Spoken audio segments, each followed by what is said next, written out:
Bonjour à tous, on se retrouve pour le point du jour, de la semaine, ou je sais pas de combien de temps ça va se faire. En fait, si vous voulez, avant je vous ai des points tous les jours, mais plutôt écrits. Je me suis dit pourquoi pas vous faire une petite vidéo. Donc ça, je la posterai sur le canal qui sera gratuit. Après, je verrai si ça restera pour les gens que j'accompagne ou si ça sera pour tout le monde. En tout cas, je vous explique donc le cours du marché, comment ça se passe, et je vais vous montrer deux, trois indications que j'ai en plus qui peuvent être intéressantes à regarder. Donc là, on se retrouve sur le prix du Bitcoin directement. Ici, donc depuis l'année dernière, on a eu une grosse montée avec l'arrivée des ETF. Donc les ETF, c'est, si vous voulez, le fait d'acheter via sa banque, si vous voulez. Avant, on pouvait uniquement acheter tout seul sur des sites décentralisés comme Binance, etc. Et maintenant, vous pouvez aller à votre banque et acheter du coup des ETF Bitcoin qui répliquent en fait la performance du Bitcoin. Donc bon, ça, vous l'avez pas encore en France, mais dans les autres pays, ils commencent à l'avoir. Et en fait, si vous voulez, donc on a eu cette grosse augmentation, et en fait, on est arrivé au niveau de l'ancien plus haut qui était à peu près au niveau des 73 000 dollars. Et en fait, depuis ce moment-là, on a eu 8 mois de consolidation. Donc, consolidation, qu'est-ce que ça veut dire? C'est-à-dire que le prix a grosso modo stagné dans ce qu'on appelle un range. Donc, le range, c'est le truc que je vous ai mis en bleu ici. Donc, grosso modo, on venait taper en haut, puis allez, on venait en bas, puis en haut, puis en bas, etc. Et en fait, cette figure, cette charte va permettre aux gens qui sont, on appelle ça la smart money, donc c'est les gens intelligents, entre guillemets, donc c'est les gros portefeuilles, les professionnels, et c'est tous les gens qui sont vraiment bons dans l'investissement, on va dire, qui vont en fait accumuler des positions à chaque fois que le prix va descendre, il faut acheter, acheter, acheter, acheter, pour avoir en fait un énorme portefeuille constitué pour le début du bull run. Donc le début du bull run, c'est entre guillemets maintenant, parce que là, en fait, on vient de passer au-delà de ce canal, avec les élections du coup présidentielles qui nous ont permis de d'augmenter. Et donc du coup là, on va zoomer un petit peu plus pour voir, donc on va dire sur un horizon plus court-termiste, qu'est-ce qu'on peut faire.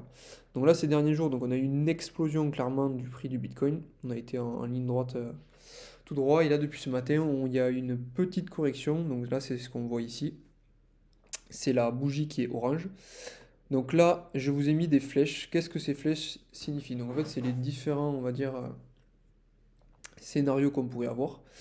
Donc ce matin, on est venu toucher donc ici les 85 000.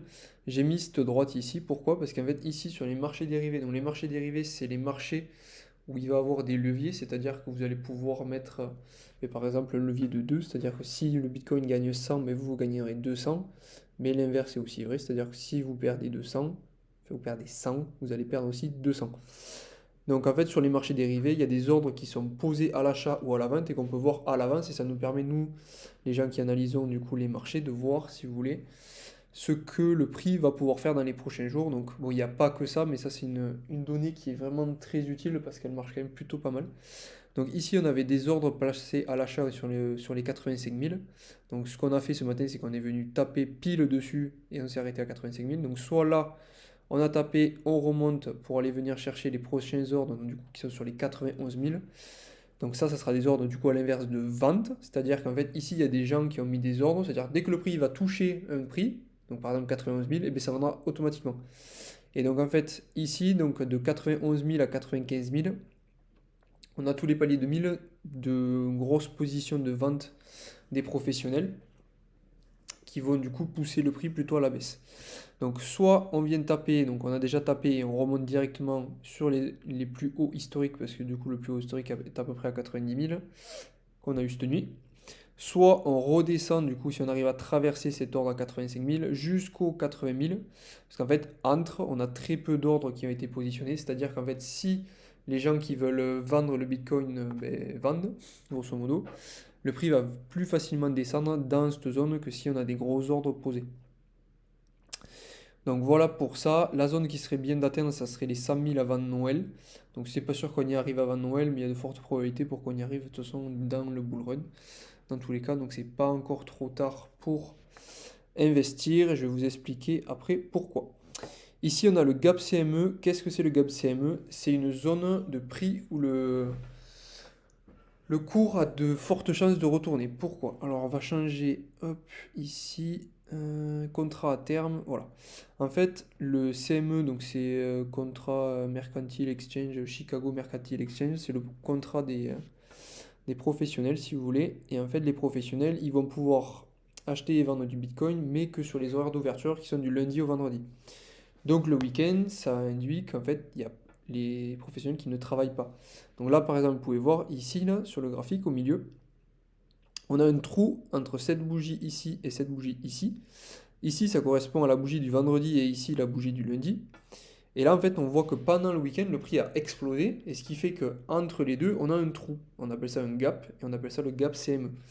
Le gap CME sur les prix, il a souvent tendance à être récupéré. C'est-à-dire qu'en fait, les marchés n'aiment pas le vide. Donc on va vouloir venir combler le trou. Donc par exemple, on pourrait faire ça, hop, et puis après, pour remonter tranquillement. Donc ces gaps CME, il y a 9 chances sur 10, grosso modo, qui viennent être refermés. Et comme je vous l'ai mis ici, tac, le gap CME, il est au-dessous, au niveau des 77 000 à peu près. Donc ce qui voudrait dire que si on vient clôturer du coup ce gap, qu'il faudrait traverser les 85 000 et les ordres qu'il y a au niveau des 80 000 pour venir péter ici. Donc c'est une éventualité, c'est pas sûr qu'on y vienne. Par contre, si on y vient, ce sera une énorme opportunité pour pouvoir recharger les altcoins. Donc là, on va passer, hop, donc ça, je viens de vous le montrer. On va passer sur la Bitcoin dominance, on va dézoomer un petit peu. Hop. Alors la Bitcoin dominance, je vous montre. Tac. En fait, ici, si on prend le marché des crypto-monnaies dans sa globalité, il y a à aujourd'hui, donc on le voit ici, 60% du marché des crypto-monnaies qui est dans Bitcoin. C'est-à-dire que la capitalisation boursière du Bitcoin représente 60% de toutes les crypto-monnaies qui existent dans le monde. Pourquoi je vous explique ça? Parce qu'en fait, si vous voulez, on a dans les cycles de bull run le Bitcoin qui va monter en premier, qui va prendre des parts de marché sur l'ensemble des crypto-monnaies. Donc c'est ce qu'on voit en fait depuis le dernier bear market, donc le marché baissier de l'année d'il y a 4 ans, le dernier cycle. Donc on était ici, et en fait le Bitcoin accumule, accumule, accumule, accumule. Lui monte en premier parce que les autres altcoins n'ont pas encore explosé.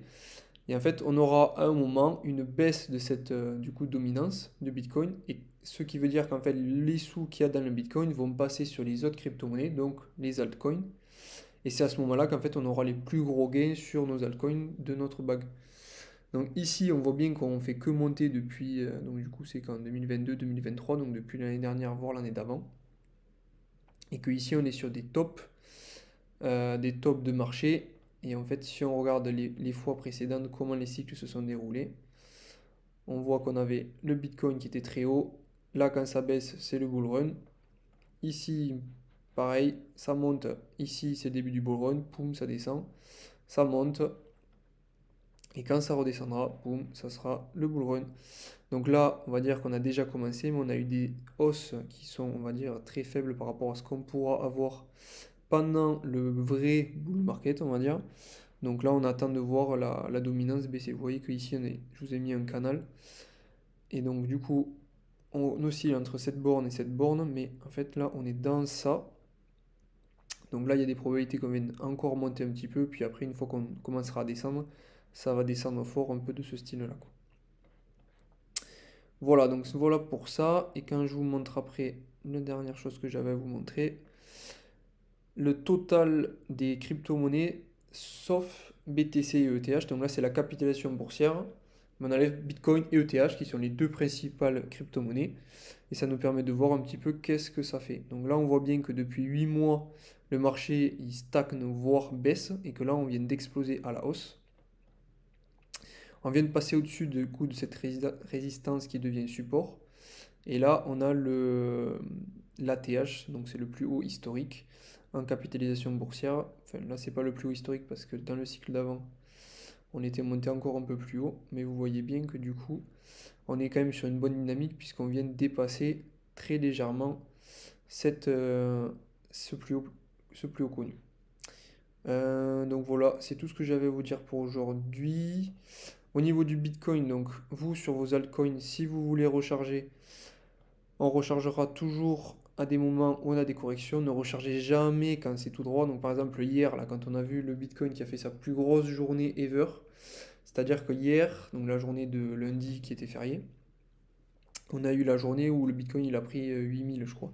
On était à 80 000 et on a fini la journée à 88 600. Donc vous voyez 8000, 9000 d'augmentation en une journée. Bon, c'est clairement énorme. Et en fait, tous les altcoins ont suivi un petit peu aussi. Mais c'est pas dans ces moments-là qu'il faut acheter. Il faut vraiment pas se dire quand le truc il explose qu'on achète. On attend toujours une correction. Donc c'est potentiellement ce qu'on a eu aujourd'hui, même si elle peut aller plus bas potentiellement. Et c'est dans ces moments-là où le marché est plutôt rouge, on va acheter. Donc là, vous vous dites, ouais, c'est un peu bizarre, mais vous inquiétez pas, faites comme ça et ça se passera bien. Donc voilà pour aujourd'hui. Si ça vous plaît, ce genre d'analyse, il faudrait que vous me le disiez. Soit vous mettez des likes, soit vous m'envoyez un message pour me dire ce que vous avez aimé, ce que vous n'avez pas aimé. Comme ça, moi, je peux savoir si ben, je prends le temps de vous faire ça un peu plus régulièrement ou pas. Et puis on fait comme ça. Passez une bonne soirée, une bonne journée au moment où vous regardez cette vidéo. Et puis voilà.